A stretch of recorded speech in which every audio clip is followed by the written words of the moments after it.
வணக்கம். எண்ணெய் குளியல் அவசியமா? எண்ணெய் குளியல் என்பது உடல் வெப்பத்தை தணித்து ஆழ்ந்த உறக்கத்தை தருகிறது. ஆண்மை குறைபாட்டை போக்குகிறது. தேமல், காளான் தொற்று, சொரியாசிஸ் போன்ற நோய்களை கட்டுப்படுத்துகிறது. சிறுநீர நோய்களிலிருந்து பாதுகாக்கிறது. மேனியை பொலிவாக்கி சொறி, சிரங்கு, படை வராமல் பார்த்துக் கொள்கிறது. மெய், வாய், கண், மூக்கு, செவி ஆகிய ஐம்புலன்களையும் பலப்படுத்தும். உயர் இரத்த அழுத்தம் வராது. ஆஸ்துமா உட்பட 421 கப ரோகங்களையும் கட்டுப்படுத்தும். தைராய்டு சுரப்பி சரியாக வேலை செய்ய வைக்கும். வறட்டு இருமலை கட்டுப்படுத்தி நுரையீரலை பலப்படுத்துகிறது. உடல் வறட்சியை நீக்கி செழுமைப்படுத்துகிறது. குரல் வளமடையும்.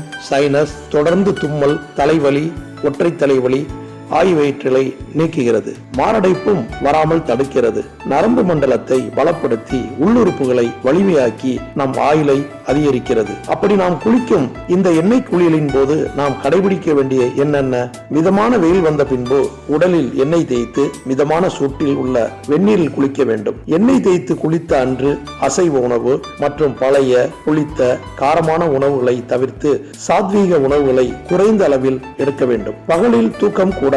கடினமான பணிகளையும் செய்யக்கூடாது. அன்று முழுவதும் உடல் போகம் கொள்ளாமல் இருக்க வேண்டும். நம் நலம் நம் கையில்.